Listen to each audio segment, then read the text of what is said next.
Le schéma tactique est en place, la stratégie a été analysée et est prête à se déployer.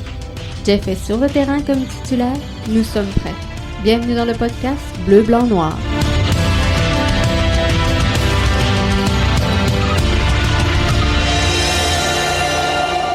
Bonsoir tout le monde et bienvenue au podcast BBN, l'édition du 17 juillet 2020. Bon début de vacances à vous, si c'est le cas, si c'est votre situation.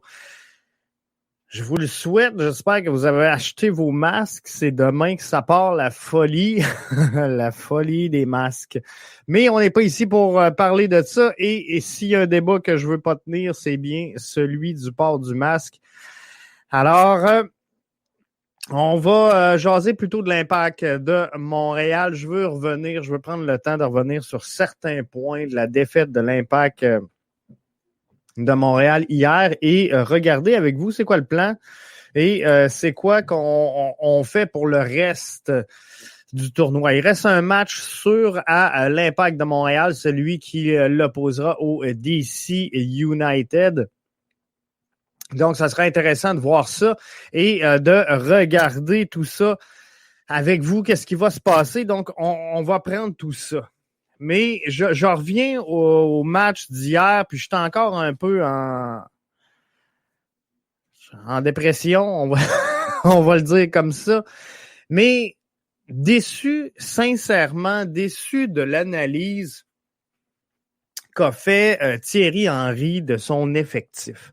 Et j'ai beau regarder, à un moment donné, il faut que l'Impact rentre en mode solution. Puis tu sais, je regarde les gens crier aujourd'hui sur les réseaux sociaux, puis est-ce qu'on enlève Thierry Henry? Est-ce qu'on enlève... Hey, il y a plein de commentaires déjà, c'est le fun. Hey, bienvenue tout le monde. Donc, Michel, peut-être sur le port de la casquette. Savez-vous pourquoi j'aborde ma casquette du podcast BBN?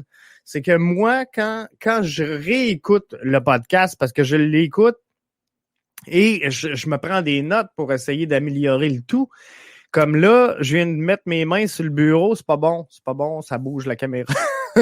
Mais non, donc j'analyse tout ça et à la maison, quand je prends le vidéo et que je le transfère sur le téléviseur du salon, si j'ai pas ma casquette, j'ai comme un spot lumineux ici, là. Incroyable. On le voit bien là, mais à la télé, c'est encore pire. Foot Garage propose un 4-6 comme l'Espagne dans l'Euro 2012. Bienvenue à Rémi. J'espère que vous avez pris le Garage Foot ce matin. C'était pas très long, mais... c'est intéressant. Je pense qu'on va prendre, que Rémi va prendre un bel alignement avec tout ça. Donc, ça va être super. Le prochain alignement, j'en ai aucune idée. Mais je veux revenir. Donc, ce que je disais, c'est qu'on criait. Fire, Thierry Henry, c'était un test ce matin, effectivement. J'avais compris, mais c'était bien, Rémi, en passant. Le test de ce matin. Donc, j'avais aujourd'hui regardé quelques commentaires. Il y en a qui disaient que, Fire Thierry Henry, ça, c'est typique au Montréalais. Donc, on perd un match, crucifions le coach. Peu importe l'organisation, mais c'est un autre débat. Il y en a qui disent que Joey Saputo devrait vendre le club.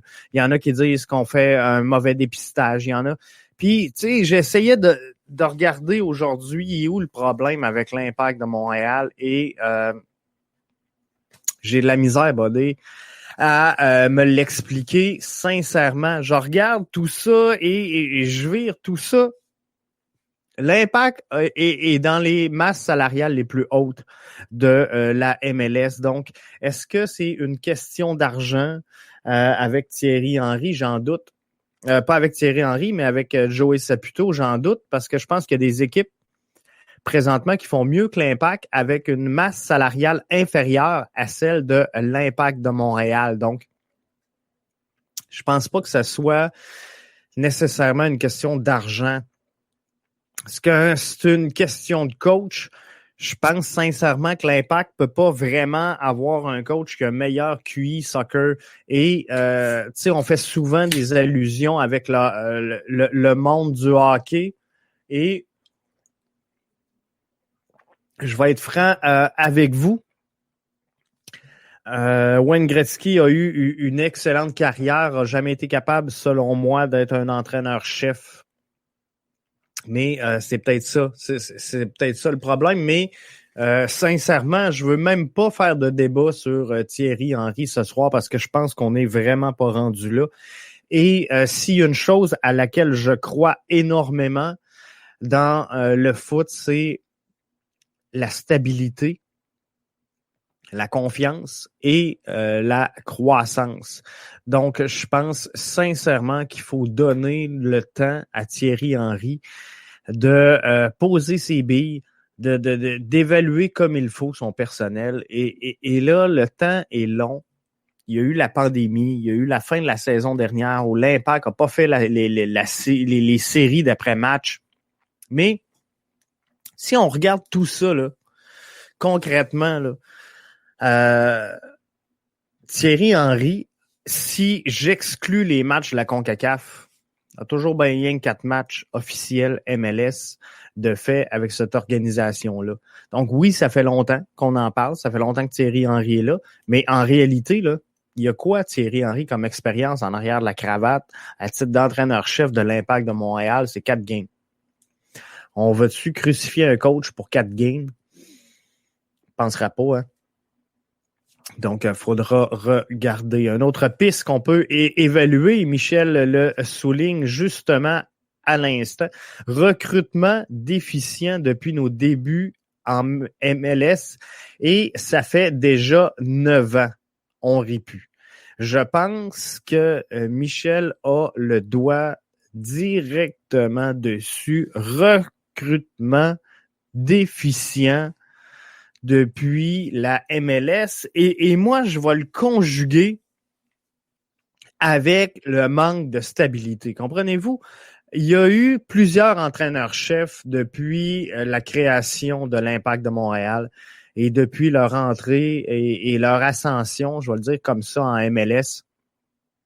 Il y en a plusieurs qui sont passés à titre de head coach et ont eu tous et chacun un regard sur la formation, un regard sur l'effectif de l'Impact de Montréal. Et tout ça, qu'on le veuille ou non, a amené énormément de changements au sein de l'alignement et au sein de la titularisation des joueurs de l'Impact de Montréal. Si je regarde les joueurs qui performent présentement, c'est un noyau de jeunes joueurs. Je pense que dans le cas de Emmanuel Maciel, on peut s'attendre à de belles choses. Je pense que l'avenue de Romel Kyoto, c'est bien. Binks, c'est bien. Waterman, bien qu'il soit blessé présentement, je pense que c'est bien. Donc, on a un alignement qui peut être positif si on regarde depuis l'arrivée d'Olivier Renard. Moi, je pense que depuis l'arrivée, la mise en place d'Olivier Renard, l'Impact de Montréal a fait des bons choix et un meilleur dépistage. Faut savoir maintenant qu'est-ce qu'on va en faire. Qu'est-ce qu'on en fait rendu sur le terrain et qu'est-ce qu'on fait pour développer nos jeunes joueurs. Regardez, hier, c'est 5 buts en 2 matchs pour la jeune sensation de Toronto, issue directement de son intérieur. 3 buts qui ont fait mal hier à l'Impact de Montréal. Mais c'est Akinola, une belle réussite. Je suis obligé de le dire, même si ça fait mal, parce que c'est Toronto, ça fait mal de l'admettre. Mais il faut le dire, je pense que Toronto FC a fait la job avec Akinola. Akinola a joué dans l'équipe réserve de Toronto FC ce qu'on n'est pas en mesure d'offrir à nos joueurs présentement. Et il y aura beau avoir l'académie et on me parlera de réalignement, on me parlera de Patrick Leduc, on me parlera de plein de choses. Moi, je pense qu'en MLS, l'expérience, elle se gagne sur le terrain et au foot en général. Je prends l'exemple de quelques joueurs de l'Impact qui présentement sont laissés de côté et je ne sais pas. Je ne sais pas c'est quoi l'avenir de ces joueurs-là et je ne sais pas comment est-ce qu'on va les développer. Si je regarde rapidement, par exemple, Mathieu Choinière, est-ce que Mathieu Choinière a eu la chance de développer ses capacités au cours des dernières années avec l'Impact de Montréal? La réponse, elle est claire, c'est non. Il n'y a aucune possibilité qui a fait en sorte que Mathieu Choinière ait élevé son jeu d'un cran. Et on aura beau dire que ça se passe à l'entraînement, non. Faut qu'il voie du terrain, faut qu'il mange du gazon, faut qu'il touche le contact de balle, faut qu'il sente la pression de l'adversaire, faut qu'il aligne dans une situation de match réel, sous la pression réelle et sous la vitesse d'exécution réelle d'un match pour se développer. Donc, le trouble, c'est à ce niveau-là que je le trouve. C'est que là, présentement, on a des restants d'un manque de stabilité au sein de l'alignement de l'Impact de Montréal, donc des mauvais choix du passé qui sont là présentement et qu'on doit se débarrasser. Et là-dessus, le fait que Thierry Henry utilise à peu près n'importe quelle formation, moi je pense qu'il était en train de tester. C'est quoi les éléments clés de cet alignement-là, de cette formation-là, et c'est quoi le bois mort? Et après, moi, je pense qu'on va faire des ajustements. On va identifier certaines pistes. On va identifier certains schémas. Donc, j'ai le goût, sincèrement, on est le 17 juillet 2020. J'ai le goût d'être patient avec Thierry Henry. Et par contre, j'en ai parlé avec Rémi hier, ça me fait un peu chier que l'Impact de Montréal ne le dise pas ouvertement, clairement. Regarde, on s'en va dans le mur, mais on le sait. Il faut rebâtir cette équipe-là et c'est pas vrai que ça va se faire avec un joueur ou deux issus de son épicentre, comme c'était le cas avec les deux jeunes joueurs qu'on vient de signer il n'y a pas très longtemps. C'est pas ça qui va changer le visage de l'équipe. Et on a la masse salariale présentement. Donc, l'argent, elle est là.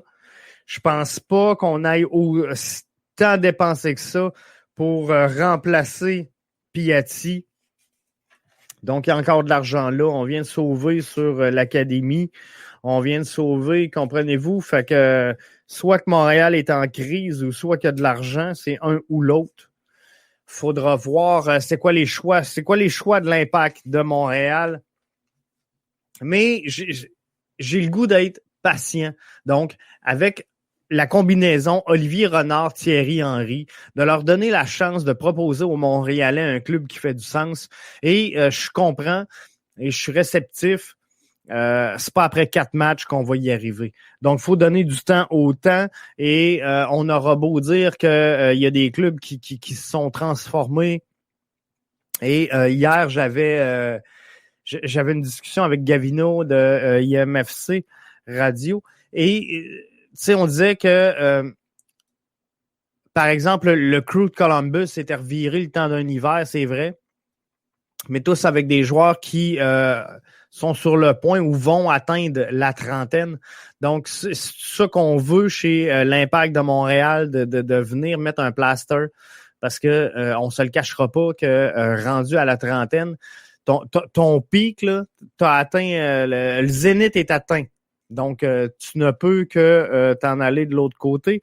C'est sûr qu'il y a des joueurs qui vont performer encore et rendre des bons services. On s'entend jusqu'à 35, 36, 37, 38 ans. Mais c'est pas comme ça que tu construis l'avenir d'un club. L'avenir d'un club se bâtit avec tes Maciel, avec tes Waterman, avec tes forces fraîches. Et c'est si tu les développes comme il faut, ben sur le marché des transferts peut être très, très, très payant et te ramener donc un plus-value pour améliorer davantage ton club. Mais ça se fait pas du jour au lendemain. Ça se construit avec une vision, ça se construit avec une stratégie et faut être patient. Puis je pense qu'on a tellement été, les fans de l'Impact de Montréal, échaudés dans le passé qu'on n'est pas prêt à être patient, comprenez-vous? On commence, là, tu sais, ça fait plusieurs années que l'Impact est en MLS, ça fait 3 ans qu'on passe à côté des séries. On veut des résultats là. Tu sais, ça presse, on le sent dans le public, on le sent partout. Et l'Impact va se faire une crowd beaucoup plus grande le jour où ils vont apprendre à dealer avec le succès, où ils vont connaître le succès et mets-leur 2-3 coupes MLS en ligne, c'est parti, c'est ça qu'il faut. On l'a essayé et de signer des bons joueurs. J'ai fait partie de ceux qui ont pensé que l'Impact devait signer des gros joueurs pour attirer du monde dans la foule. Puis attirer du monde dans la foule, ça va amener de l'argent, ça va amener d'autres joueurs. Puis d'autres joueurs vont amener plus de monde, plus de succès.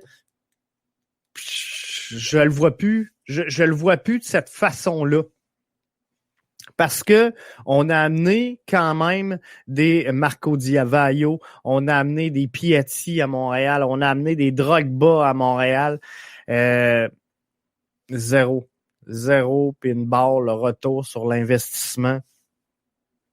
Alors, qu'est-ce que faut faire? Moi, je pense sincèrement qu'il faut se construire par l'intérieur, mais ça va demander du temps. Ça va demander beaucoup de stabilité, surtout. Et c'est ce qui a manqué au cours des dernières années chez l'Impact de Montréal. Donc, moi, ce que j'ai le goût de vous dire, c'est qu'on va être pourris. Malheureusement, on va être mauvais, mais on va s'en aller dans le bon sens. Et moi, je suis un gars de vision, je suis un gars de long terme, je suis un gars de projet. Donc, j'aime aussi bien qu'on le fasse comme ça que d'acheter le championnat cette année avec 2-3 bons joueurs, puis me retrouver avec des joueurs qui vont rester une saison, peut-être 2, et on devra reconstruire à chaque année et mettre des plasters à chacune des positions. Donc, moi, ce que je dis, c'est que ton alignement là, au foot, c'est simple, tu construis de l'arrière vers l'avant. Moi, je pense qu'on a une belle ligne en arrière. Faut régler le problème du corridor gauche. Le latéral gauche ne fait pas le travail et j'espère, je me croise les doigts, là, que Thierry Henry va allumer, que son meilleur élément à droite, c'est Zachary Broguillard et qui est pas là pour jouer 45, mais bien 90 minutes dans un match. Présentement, c'est ton meilleur élément sur la droite, Thierry.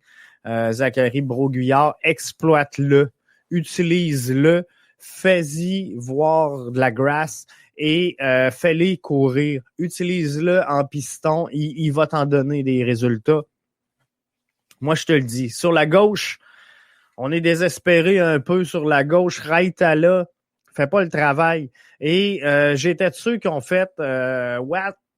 Quand l'Impact a nommé Raitala capitaine, j'ai pas compris le move. Et ça se peut que dans le vestiaire puis off the record, ça soit un excellent leader pour cette équipe-là. Fine.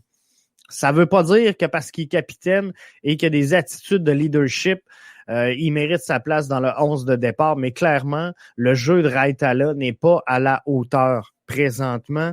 Et les 2 matchs qu'on a vus du côté de Orlando, non, ça le fait pas. Ça le fait pas. Thierry, enlève Raitala, s'il vous plaît. Ça va aider ta formation. Donc, à la gauche, on a quoi? On a Corrales. Et ta seule option sur quoi te raccrocher, Thierry, présentement, c'est Lassi Lapalainen qu'on ne voit pas, qu'on ne voit plus, que je sais pas ce qui se passe. Est-ce que il y a un problème de chimie de communication entre l'entraîneur et le joueur? Mais il me semble qu'on nous l'a vendu comme un joueur à fortes attentes. Et pour atteindre ces attentes-là, encore une fois, ça prend du gazon, ça prend des duels, ça prend de la confrontation, ça prend du contact avec le terrain. Donc, essaye donc, tant qu'à essayer n'importe quoi, parce que clairement, c'est très brouillon ce qu'on a vu du côté d'Orlando dans les 2 derniers matchs. Thierry, essaye donc Lassi latéral gauche. Ça va être réglé. Il y en a plein qui le voient. Il y en a plusieurs qui pensent qu'il ne va pas là. Il y en a plein qui pensaient qu'Alphonso Davies n'était pas un latéral gauche. Soit dit en passant. Mais si on ne l'essaye pas, on ne le saura pas. Mais tant qu'à voir un line-up comme on a vu hier pour un match super important où ce qu'on voulait et qu'on devait absolument gagner, et pour les 3 points au classement, et parce que c'était Toronto, de partir avec un line-up comme ça, tout croche, essaye Lassi sur la gauche. Ça va être réglé. Donc, schéma de merde, résultat de merde, c'est ce qu'on a eu hier. On va se dire les vraies affaires. Je le sais pas ce qu'on essaye pour le prochain match, mais clairement, le but présentement est de tester des éléments sur le terrain. Le but est de voir qui est capable d'évoluer où. Est-ce qu'on peut faire un 8 avec Sam? Est-ce qu'on fait un 6? Est-ce qu'on peut l'envoyer à droite? Est-ce qu'il doit rester axial? On teste clairement plein d'affaires. Est-ce que Chaume a les baloches qu'il faut pour piloter la défensive du côté latéral droit? Clairement, non. Tu as eu ta réponse hier. Le côté de la def, donc, c'est pas là. Tu sais, on a des éléments structurels qui sont clairs, qui sont définis. Et chez l'Impact, Thierry, je suis encore sur ton cas. Il y a très peu de choses que tu peux prendre sur une feuille blanche, là, quand tu construis ton 11. Il y a très peu d'éléments que tu peux dire, moi, je suis sûr, ça va là. Présentement, t'as quoi? T'as Clément Diop devant le but, qui semble être la décision. Mauvais match hier, ça arrive. On va passer par-dessus. On va lui donner la chance. Il n'a pas donné Diop des mauvais matchs. Mais à chacun des matchs, Clément Diop a fait des arrêts clés qui a sauvé des buts. Hier, il n'a pas fait cet arrêt clé-là. Mais s'il en sauve 2, alors qu'il accorde... 3 buts, ces 4 premiers lancés, si je me trompe pas, ben peut-être qu'on est bien heureux aujourd'hui puis qu'on célèbre cette victoire de Montréal face à Toronto. Mais Clément Diop, donc, tu le pars. En avant de ça, là, Binks et Fanny, c'est réglé. Binks, Fanny, là, casse pas ta tête, c'est là que ça va. Sur la droite, Zachary Broguillard, je te l'ai dit, c'est là que ça va. Touche à rien. Laisse ça de même. Sur la gauche, là, t'as Corrales. Raitala va pas là. Ça marche pas. On le voit, ça fait 2 matchs. Non, ça marche pas présentement. Raitala se remet d'une grosse blessure. On va y donner du temps. On va y donner de la récupération. Super sub en défensive. Va faire la job. Mais sur la gauche, là, on n'est pas fixe, donc ça veut dire quoi? Ça veut dire qu'on a un besoin. On n'est pas capable de mettre quelqu'un là, on a un besoin. Et on monte l'alignement du derrière vers l'avant, toujours. Soccer 101, la défensive vers l'attaque. Donc, premier défi, trouver un lat gauche. C'est là que l'Impact doit travailler à partir de maintenant. Qui va prendre la place de latéral gauche? On n'a que ça à solutionner à court terme. Après ça, on va monter par en avant, comprenez-vous? Mais là, on peut-tu, s'il vous plaît, essayer Lassi, Lapalainen? S'il y a quelqu'un de l'Impact, il y en a plein qui l'écoutent, le podcast. Faites le message à Thierry, s'il vous plaît. On veut voir Lassi à gauche. En avant de ça, valeur sûre, Samuel Piette, tout seul, pas de gauche, droite, dans l'axe. Il va faire la banane sur la gauche, sur la droite, mais il va là dans un rôle défensif et non porté vers l'avant. Donc, Samuel Piette, il va là. Puis le reste, là, on improvisera à venir jusqu'à là, mais réglons ça. Présentement, là, on s'en va de l'arrière vers l'avant. Le plus gros défi de l'Impact de Montréal présentement, c'est de trouver un latéral gauche. C'est ça qu'il faut. Il faut un latéral gauche performant, capable de voir. Et j'ai pas eu le temps. Je suis arrivé en studio là vraiment quelques minutes avant de lancer le podcast. D'habitude, j'ai beaucoup plus de temps que ça, mais là, aujourd'hui, grosse journée pour moi. Et donc, j'ai pas le temps de régler ça, mais je voulais vous présenter des séquences vidéo du match d'hier. Je vais essayer de vous mettre ça pour lundi pour que vous voyez clairement les propos que j'emprunte et que je tiens. Mais hier, Corrales, que j'aime bien, là, je pense que c'est la meilleure option qu'on a présentement sur la gauche, mais clairement, hier, ça faisait pas. On n'allait pas jusqu'en haut présentement et à plusieurs reprises, clairement, sur le jeu, on le voit, là. Samuel Piette, là, il cherche, puis on y reproche souvent à Sam hein, de jouer par en arrière, mais là, clairement, là, il cherchait ses deux latéraux en diagonale en avant de lui et il n'avait pas. Il était égal ou plus bas. Donc, ça marchait pas. Sam n'était pas à l'aise et les deux latéraux, là, ben, il aurait dû être beaucoup plus haut et décoller. Mais non, il y avait comme une barrière, là. On voulait pas monter, on voulait pas attaquer, on voulait pas prendre d'assaut le filet adverse. Et on a besoin de ces deux pistons-là. Super important dans le soccer moderne d'avoir ces deux pistons-là de chaque côté qui font le travail et malheureusement, à ce niveau-là, on a choqué. Je t'accorde, Thierry, parce que je peux pas juste chialer dans un podcast, je t'accorde qu'il fallait des méchantes couilles pour y aller avec Maciel dans un match aussi important et contre Toronto, donc thumbs up à toi là-dessus. Gladmat, merci énormément de ton suivi, hein, parce que Gladmat suit les matchs et nous écoute. C'est numéro 1, ça me permet de faire le suivi parce que moi, j'ai pas le temps de suivre les matchs pendant que je suis en podcast avec vous, mais 1-0 pour les Rapids. Donc 1-0 là.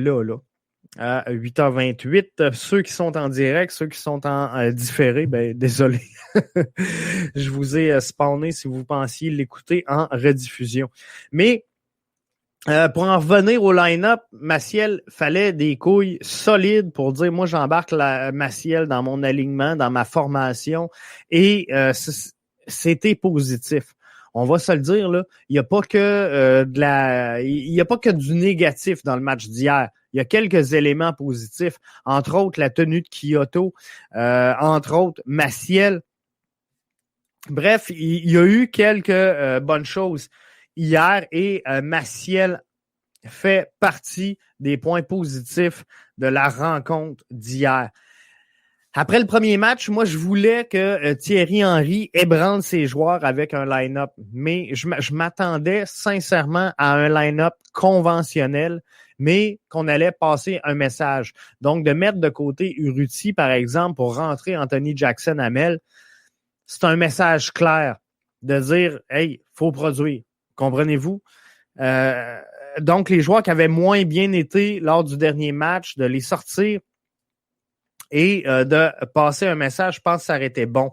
Par contre, je suis pas content de la façon qu'on l'a fait parce que c'était n'importe quoi. Le line-up qu'on a eu hier, c'était n'importe quoi. J'en reviens pas encore. Je suis encore ébranlé. Et il faut de la stabilité. Parce que pour connaître du succès, une équipe de foot doit avoir, oui, du talent individuel qui va se retransmettre sur le collectif, comprenez-vous? Si chacun individuellement fait bien, le collectif va bien faire. Mais pour que le collectif fasse bien, il faut qu'individuellement, il y ait des automatismes qui se créent entre les joueurs, entre 2-3 joueurs, que ce soit défenseur, demi, ailier, attaquant, ou peu importe, à un moment donné, quand tu as des 2-3 chimies naturelles qui s'installent sur le jeu, ben on peut voir cette étincelle-là qui fait que même si l'équipe est moins talentueuse, elle va connaître du succès. Mais pour avoir cette étincelle-là, pour trouver cette chimie-là, pour la développer, pour la construire, pour mettre les gars en confiance, il faut également un peu de stabilité. Et de voir des joueurs qui sont tout le temps changés de poste, à se demander, bon, à soir, là, c'est où que je joue? C'est quoi faut que je fasse? C'est quoi qu'on attend de moi sur le terrain? Est-ce que mon positionnement est bon? Mais puis ça va vite là, dans la tête du joueur, mais pendant qu'il se pose toutes ces questions-là, ben, il n'est pas focus sur le terrain à jouer le ballon, comprenez-vous? Mettez Samuel Piette devant la défensive, il ne se pose pas de questions. Il sait exactement c'est quoi son travail, il sait où ses joueurs vont être placés et il y a des automatismes parce que c'est sa façon de jouer, c'est son style propre. Il est là, il va jouer très, très simple. Demandez pas à Samuel Piette de partir en première intention et d'aller en dribbler 2-3 pour aller marquer. Non. Samuel Piette va contrôle-passe, une touche, 2 touches de balle, on le fatigue. Mais il est super efficace. Et à la reprise du ballon, wow, rien à redire.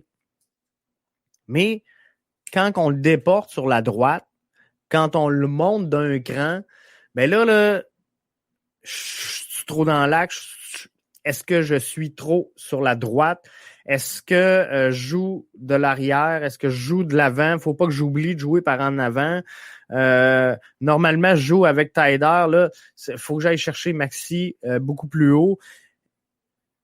Pendant qu'il se pose ces questions-là, ça l'affecte directement ses performances sur le terrain, comprenez-vous? Fait qu'il faut de la stabilité également. Donc, moi, ce que je veux voir dans les prochains matchs, c'est ça. C'est un line-up qui fait du sens, qu'on n'essaye pas de révolutionner le monde. L'Impact n'a pas le club pour révolutionner le monde, on va se le dire.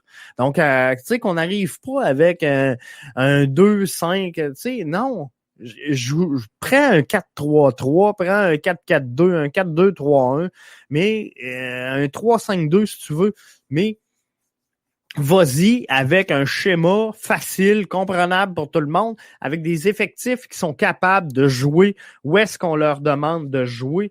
Et ça, naturellement, puis c'est là qu'on va créer cette chimie-là, qu'on va avoir des give and go, qu'on va avoir des 1-2, qu'on va voir les overlaps arriver, qu'on va être capable d'aller chercher les intervalles, qu'on va jouer entre les lignes.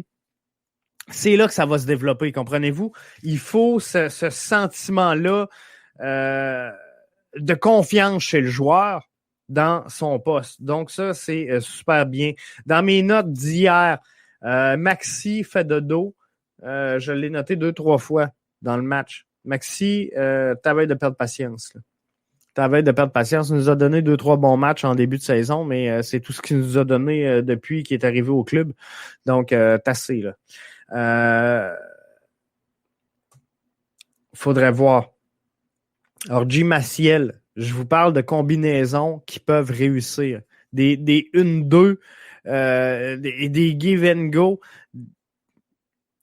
Orji Maciel, hier, ça a bien marché. Donc, allons-y avec ça. Mais je pense sincèrement qu'un des plus gros problèmes de l'Impact hier, c'est que les joueurs étaient tellement concentrés à jouer et à exécuter le schéma et le plan de match qu'on a perdu la capacité de jouer au soccer. Et c'est peut-être ça le problème de Thierry Henry. Lui, il a un QI soccer très, très, très élevé. Peut-être plus inné que la majorité des joueurs. Donc, pour lui, il y a des évidences, comprenez-vous? Moi, j'ai le ballon, lui décolle. Lui ferme là, l'autre s'en va en couverture. Comprenez-vous? Il y a une vision de jeu que le joueur commun, normal, n'a pas. Et je suis pas certain que ça se transmet, ça. Je suis pas certain qu'on est capable de partager ça avec les joueurs. Donc, je pense que faut prendre un pas de recul chez Thierry Henry et accepter les capacités de notre équipe et bâtir à partir des capacités de notre équipe. Donc, c'est un peu ça. Question Twitter du jour. J'ai défoncé ma demi-heure. Normalement, je suis là, 30 minutes et c'est bien en masse. Mais question Twitter du jour. Je veux juste revenir avec vous autres là-dessus. Qu'est-ce qu'on fait pour le prochain match face à DC United? Est-ce qu'on joue pour gagner? Est-ce qu'on teste les jeunes? Est-ce qu'on trouve le bon schéma? Faudra faire un des trois, ça c'est certain. À 55%, vous me dites qu'il faut gagner. À 16%, on teste nos jeunes. Et à 30%, 29%, on trouve le bon schéma. Félix, pas bête comme commentaire, ça reste un match qui compte pour la saison régulière. Les 3 points sont importants. Effectivement, mais à voir là, comment que l'Impact sort dans les 2 premiers matchs, je pense qu'on a fait une croix. On a accepté chez l'Impact de faire une croix sur cette saison-là. Moi, je pense qu'on prend une saison pour s'adapter, pour s'acclimater, pour mettre des choses en place. Mais je pense qu'on a fait... On est venu rapidement à la conclusion chez l'Impact qu'on ne virerait pas ce bateau-là à l'intérieur d'une saison. Donc, on a décidé d'y aller. J'espère me tromper, là. J'espère que les choses vont se replacer pour l'Impact. J'espère qu'on va avoir un club gagnant et j'espère que tout va bien aller, mais le sentiment que j'ai, c'est qu'on a fait volontairement abstraction de la saison en cours parce que de toute façon, c'est une saison qui va être vouée à l'échec, à la perte financière, à plusieurs niveaux. Donc, de dire, regarde, on en profite là, tant qu'à part de la saison. On ne savait pas si on va jouer. On ne sait pas si après le tournoi MLS, il va y avoir une poursuite de la saison. Ça dépend des conditions, ça dépend des deuxièmes vagues, ça dépend tellement de facteurs qui sont hors du contrôle des gens en place. Donc, beaucoup d'instabilité au sein de la MLS et de l'Impact, mais pas principalement de l'Impact, mais dans toutes les formations, toutes les organisations de la MLS. Donc, ça laisse présager, à mes yeux, à moi, qu'on est en train de se placer les pieds pour s'améliorer. C'est bon signe. Mais moi, je vous le dis, là, moi, je commence à avoir hâte qu'on aille un schéma qui se tient, puis qu'à partir de là, on travaille, on amène des ajustements. Donc, j'aimerais ça, moi, voir lors du prochain match un genre de 4-2-3-1. Tu sais, de quoi de bien simple, là. Lassie, Bings, Fanny, Broguillard, Wanyama avec Chaume, Boyan en avant, Kyoto, Orji et Anthony Jackson-Hamel. Donc, en 4-2-3-1, on y va simple. On part de l'arrière vers l'avant. Lassie, ça marche-tu? Ça marche pas. On va revenir avec Corrales.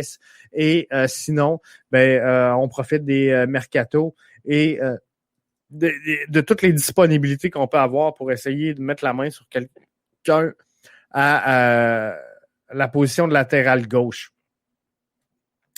Après ça, on remonte. On a Wanyama avec Piet. Moi, je mettrais Piet un petit peu plus bas. Est-ce qu'on met Chaume pour aller chercher de l'attaque? Tu sais, peut-être. Mais moi, personnellement, 4-2-3-1, j'y vais avec Wanyama et Piet. Je demande à Wanyama d'avoir un rôle plus offensif, Piet plus défensif. Sa position normale. Moi, je pense qu'on est très, très stable là. Boyan en dessous d'Anthony Jackson-Hamel, flanqué de Kyoto et Orji de chaque côté. Moi, je pense qu'Orji amène une belle énergie. Kyoto également. Anthony Jackson-Hamel, je suis obligé de vous dire que hier, il était supérieur à Urruti. Je vais donner la chance aux coureurs, comprenez-vous. Urruti est très en dents de scie comme performance. Donc, j'y vais avec ça. Donc, mon 4-2-3-1 pour le prochain match. Lassie, Binks, Fanny, Broguillard, Wanyama avec Piet, Boyan, Kyoto, Orji et Anthony Jackson Hamel tout en haut. Je le sais, Raitala est sur le banc. Camacho va peut-être être revenu puis je l'ai pas mis. Mais regarde, moi j'y vais avec ça. On a tout le droit à nos opinions, puis ça va me faire plaisir de le challenger avec vous autres dès lundi pour le prochain podcast. Mais là-dessus, je tire la plug. Je vous souhaite des sapristi de belles vacances si vous tombez en vacances ce soir. Port du masque dès demain, on n'oublie pas ça. Et lundi, ben on se retrouve avec le podcast BBN. On va avoir le premier podcast des gérants d'estrade. Regardez ça, j'ai remis mon vieux gilet. Podcast des gérants d'estrade. Donc, retour à nos vieilles habitudes. On parle de hockey en fin de semaine. Donc, dimanche, on devrait voir le premier podcast des gérants d'estrade apparaître. Mais ça ne sera pas podcast BBN. Ça va être vraiment un autre podcast, le podcast des gérants d'estrade qui existait déjà. Et c'est juste une relance. On avait arrêté avec la mort du hockey. Mais on va recommencer tranquillement, pas vite, puisque l'action reprend. Mais pour notre rendez-vous, il reste gratuit 30 minutes minimum par jour, du lundi au vendredi, en vidéo, en audio. Les deux seront disponibles gratuitement. Et si vous devenez patron, vous le voyez ici défiler, là, devenez patron et soutenez notre station patreon.com/BBN Media. Vous pouvez supporter BBN Media 1 piastre par mois, 3 piastres, 6 piastres, 9 $ par mois si vous le voulez. Je veux remercier ceux qui se sont déjà investis. Et je vous avouerai que j'ai pas mis tant d'efforts. Je le mentionne quand même à tous les podcasts, mais j'ai pas mis tant d'efforts là-dessus présentement. On n'est pas encore là au niveau des priorités. On a encore bien des choses à régler ici à BBN Media avant d'arriver à frapper là-dessus, mais on est en train, donc tranquillement, pas vite, de s'en aller vers là. Donc, je veux remercier ceux et celles qui se sont déjà joints à nos patrons. Dimanche également, vous aurez votre contenu exclusif et réservé aux patrons. Donc, merci à ceux et celles qui se sont impliqués, qui soutiennent le podcast BBN et par la bande BBN Media, qui est la boîte qui produit les podcasts. Merci à vous autres d'être là. Vous êtes la colonne vertébrale de l'entreprise et sans vous, donc, on n'est rien. Alors, c'est sincère et je vous remercie. Et là-dessus, ben, je vous dis à lundi, tout le monde. On se retrouve sur le coup de 20h, fort possiblement avec Rémi. Il est pas au courant, mais on va se jaser sûrement durant la fin de semaine et on regarde tout ça, voir si lundi, on est de retour ensemble. Donc, là-dessus, ciao, bye, bon week-end la gang et on se reparle lundi. L'Impact qui joue mardi contre DCU. Donc, on va analyser justement les 11, les forces en présence et qu'est-ce qui se passe avec DCU. Bye.